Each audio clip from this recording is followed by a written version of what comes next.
क्या आपको पता है कि हर साल अमेरिका में 4 करोड़ से ज्यादा लोग एंजाइटी डिसऑर्डर से जूझते हैं? यानी हर 5 में से एक शख्स।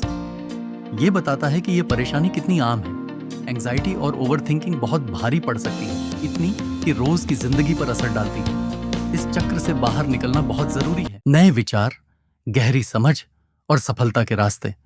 एवरली इनसाइट्स हमेशा आपके साथ। एंजाइटी और ओवरथिंकिंग अलग अलग तरीकों से सामने आती है, जैसे लगातार चिंता करना, अनजाने डर से घबराना या दिमाग को शांत ना कर पाना।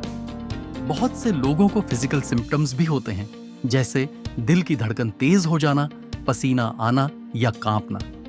ये लक्षण रोजमर्रा की एक्टिविटीज, रिश्तों और ओवरऑल वेलबींग को काफी हद तक प्रभावित कर सकते हैं। एंजाइटी से डिसीजन लेना भी मुश्किल हो जाता है, जिससे लोग फंसा हुआ महसूस करते हैं। जब एंजाइटी और ओवरथिंकिंग बहुत ज्यादा बढ़ जाती है, तो नॉर्मल जिंदगी जीना भी मुश्किल लगने लगता है। छोटे छोटे काम बड़े चैलेंज बन जाते हैं और दिमाग का लगातार भागते रहना थका देता है।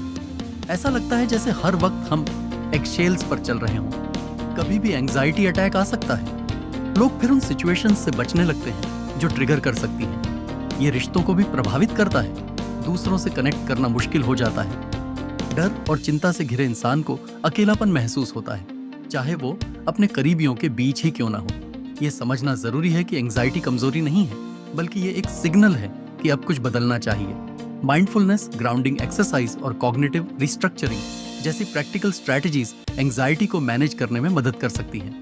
माइंडफुलनेस टेक्निक्स जैसे डीप ब्रीदिंग या मेडिटेशन से दिमाग शांत होता है और स्ट्रेस कम होता है। ग्राउंडिंग एक्सरसाइज जैसे 5 इंद्रियों पर फोकस करना हमें प्रेजेंट मोमेंट में वापस लाती है। वहीं कॉग्निटिव रिस्ट्रक्चरिंग में नेगेटिव थॉट्स को चैलेंज करके ज्यादा रियलिस्टिक और बैलेंस्ड सोच को अपनाया जाता है। माइंडफुलनेस और ग्राउंडिंग एक्सरसाइज बहुत सिंपल हो सकती है, जैसे कुछ गहरी सांसें लेना, जमीन पर पैरों की फीलिंग को नोटिस करना या आसपास की आवाजों पर ध्यान देना। ये कहीं भी और कभी भी की जा सकती है, जिससे ये एक आसान टूल बन जाती है एंजाइटी मैनेज करने के लिए।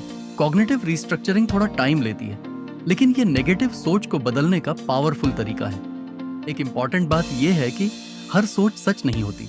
सिर्फ इसलिए कि हमने कुछ सोच लिया, वो सच नहीं बन जाता।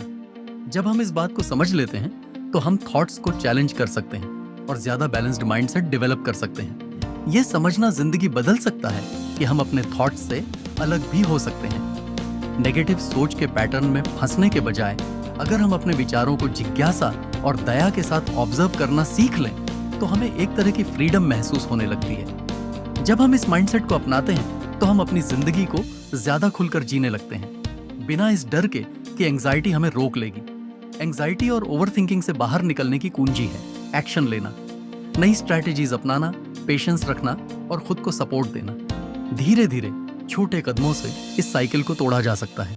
अगर आपने कभी एंजाइटी या ओवरथिंकिंग का सामना किया है, तो नीचे कमेंट में अपना एक्सपीरियंस जरूर शेयर करें और हमारे अगले वीडियो में जुड़िए, जहां हम स्ट्रेस मैनेजमेंट की और भी प्रैक्टिकल स्ट्रैटेजीज शेयर करेंगे।